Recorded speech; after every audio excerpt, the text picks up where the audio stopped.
မင်္ဂလာပါရှင်ခုပြပေးမယ့်ဟန်လေးကတော့ရောခေလေးတွေကိုမှစက်ထည်လေးတွေပေါ့နော်ကွန်ပျူတာနဲ့စပန်ထိုးထားတဲ့ထည်လေးတွေပါရှင်ဒီဟာလေးဆိုလို့ရှိရင် one set ရောကွင်းချင်းရောနှစ်ကွင်းတော့လာပါတယ်ဒါပေမဲ့လို့အခုက one set ကွင်းလေးရတော့ stop ပြတ်တော့ပါပြီရှင်အခုကတော့ကွင်းချင်းစင်လေးတွေကျန်ပါသေးတယ်ရှင်ကွင်းချင်းသူက4000ကွင်းမှရှင်ဒီဟာလေးဆိုလို့ရှိရင်ဒါဆိုလို့ရှိရင်အိန္ဒိယ280နဲ့ရလောက်ထားတဲ့ကွင်းလေးတွေပါရှင်ဒါလေးဆိုလို့ရှိရင်တန်ဖိုးအပြင်3000ကျော်ပဲရှိပါမယ်ရှင်ဒါလေးတွေကအခုနောက်မှာပြထားတာလေးတွေကတော့ကွင်းချင်းလုံးကြီးကွင်းလေးတွေပါရှင်one set လေးတွေကတော့နောက်ထပ်ပြန်ဝင်မှမယ်ရှင်အခုကတော့ဒီကွင်းချင်းလေးတွေပဲကြံမအောင်မယ်ရှင်ဒါဆိုလို့ရှိရင်ဒီတော့ကွင်းမှာကလာလေးတွေကတော့နောက်မှာပြထားတာလေးတွေရပါမယ်ရှင်သူကကွန်ပျူတာစပန်ထိုးဆိုပေမဲ့လို့အခုဒီအစင်လေးမှာကြတော့ဟိုလက်နဲ့ရက်ထားတယ်လက်ရက်ထည်လေးတွေနဲ့ဟိုအလှချင်းကမကွာဘူးဒီဟာလေးတွေကတော်တော်လေးပေါ်လှပါတယ်ရှင်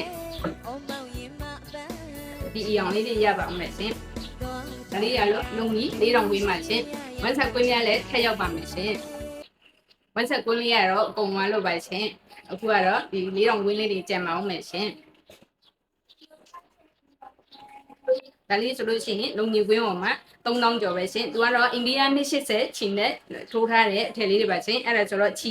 အကောင့်လိုင်းကိုပဲသုံးထားတဲ့အတွက်ကိုသူကနွေရာသီရောမိုးရာသီဆောင်းရာသီရာသီဥတုမရွေးဝတ်ဆင်လို့ရတဲ့အထည်လေးတွေပါရှင်ဒီထည်လေးတွေကိုမှိုက်လို့ပါကဘိုက်ပါနံပါတ်မှာဆက်သွယ်ပေးပါရှင်ဘိုက်ပါနံပါတ်3992668899မှာဆက်သွယ်မှာယူရရှိနေမှာလေရှင်ဒီဟာလေးတွေကြတော့လက်ရည်ထဲ handmade ထဲပါရှင်ဝင်ဝတ်ထားတယ်လို့မျိုးဟိုအင်ကြီးမှလည်းအပြည့်ပါမယ် handmade ထဲလေးပါရှင်ဒီပေါ်ကဆိုလို့ရှိရင်အရင်လာနေကြဟိုခက်ရင်က3ခန်းနဲ့ထွာပါပါမယ်ရှင်ဒီဟာလေးတွေဆိုရှင်9000ဝင်းဖြစ်သွားပါမယ်ရှင်သူကတော့ဝါတဲ့လူအတွက်ကိုလည်းပါအဆင်ပြေအောင်လို့9000ဝင်းလုပ်ပေးထားပါတယ်ရှင်ဒါဆိုလို့ရှိရင်အင်ကြီးအပြည့်ရောရမယ်အယောင်လေးတွေကဒါလေးတွေရပါမယ်ရှင်ဒါလေးတွေရပါမယ်